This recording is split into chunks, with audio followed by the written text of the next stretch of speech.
You might be afraid to let go of who you once were, especially if that version of you made people happy. Maybe they admired your selflessness, your constant availability, the way you gave so much of yourself without asking for anything back. But what they loved about you wasn't always love, it was comfort. It was how easy you made their life. And when you stop being that version, they feel the shift. They notice you're not bending the way you used to. You're not laughing at what used to hurt.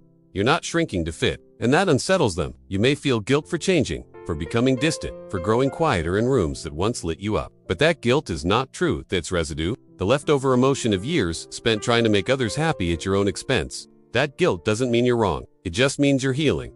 And healing is a form of honesty. It reveals what you've been suppressing. It shines a light on the parts of you had to hide just to be accepted. You don't owe anyone the version of you that had to fake it to survive. That forced smile, that silence, that overcompensating cheerfulness, that part of you served a purpose that got you through. But now, you're moving into something more authentic, something more sustainable, something real. This new version of you might feel like a stranger at first. You might wonder if you're too serious now, or too sensitive, or too selfish. But take a breath. Ask yourself honestly, are you truly selfish now, or are you simply no longer abandoning yourself for others?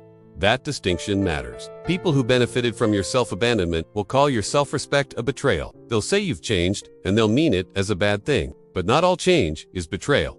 Some change is resurrection. You're not disappearing, not as someone new, but as someone finally whole. You don't owe people access to the version of you that harmed your spirit. You don't owe anyone your constant availability, your immediate replies, your emotional labor on demand. You don't owe anyone the softness you once weaponized against yourself. Your softness now belongs to you. You get to choose when and where to share it. And you especially don't owe people the explanation for why you changed. Your healing doesn't need to be packaged for their understanding. You're not a story to make others feel comfortable. You're a person alive, evolving, and deserving of space to grow. Yes, you might lose some people along the way, but you will find peace. You will find people who don't require you to fracture yourself to stay loved. And one day, you'll look back on this version of yourself though. One who chose silence, boundaries, peace.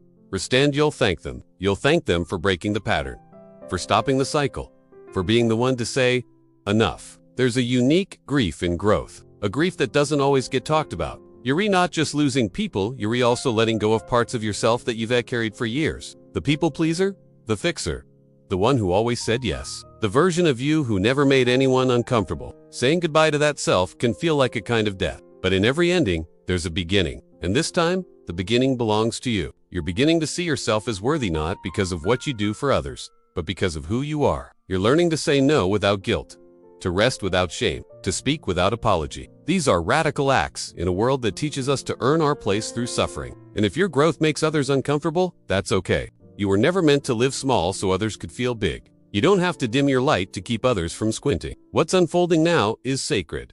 It's not easy, but it's real. And real will always be more meaningful than easy. So keep going. Even when the old voices in your head tell you to stop. Even when others guilt you for no longer fitting the script. Even when you feel alone in your journey. Keep going, because the life you're moving toward, the one where you are, fully yourself, is worth every goodbye. You are not obligated to stay the same. You are not responsible for maintaining someone else's comfort at the cost of your soul. And you are not here to be palatable. You are here to be whole.